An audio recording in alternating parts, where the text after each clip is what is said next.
So I ran a poll here on YouTube asking you guys which phone you wanted to see go up against the Note 9 in a speed test, and the majority of you guys voted for the iPhone X. So here we are. Today we're testing the $1,000 models on each of these phones, which buy you very different things on the spec sheet. The Note 9 comes loaded with a Snapdragon 845, 6GB of RAM, and a whopping 128GB of storage, while the iPhone X on the other hand has the powerful A11 Bionic chip, but only comes with half the storage at 64GB and only half the RAM at a meager 3GB. Now, while the limited RAM on the iPhone X has obviously hurt it in the second lap of this test, in the first lap, it's still technically undefeated, with no other phone being able to clock in a faster time. So it'll be interesting to see if the Note 9, with its all-new water carbon cooling system, can be that phone to beat it and ultimately back up all the smack that Samsung has been talking about Apple in their ads. Let's get right into it.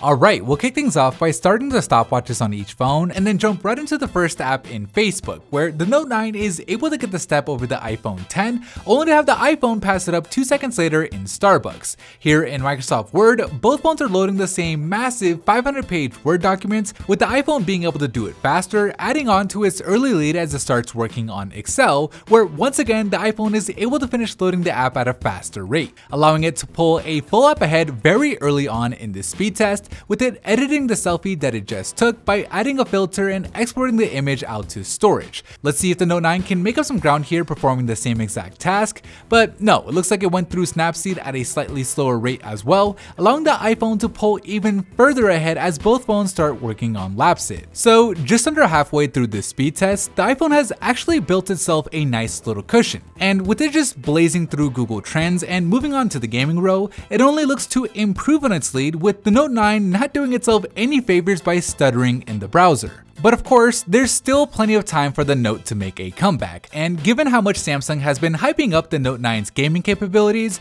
it'll be interesting to see if it can cut into the iPhone's lead here in the gaming row. But at least so far, it actually looks like the opposite has happened, with the iPhone X loading both Subway Surfers and flip diving at a faster rate, and from the looks of it, it loaded Fit the Fat faster as well. So as the Note 9 starts working on Bullet Force, the iPhone moves on to the last row here in the first lap, where it's able to turn the 1-app lead it gained early on in the test into a 2-app lead as it finishes up with ESPN and starts working on Netflix. So finally, a bit of good news for the Note 9. It's able to load both Spotify and ESPN at a faster rate, allowing it to make up some ground on the iPhone, but not enough to catch it here in the first lap, with the iPhone X clocking in an impressive time of 2 minutes and 9 seconds, with the Note coming in 6 seconds later with a time of 2 minutes and 15. And here is where the iPhone X's 3GB of RAM comes back to haunt it, with it failing to keep flip diving open, allowing the 6GB of RAM on the Note 9 to push Samsung's flagship ahead, with it doing a good job at keeping all of the apps so far open and ready to go, while the iPhone continues to struggle, falling further and further behind. The Note 9 is able to keep both Excel and Word open and ready to go,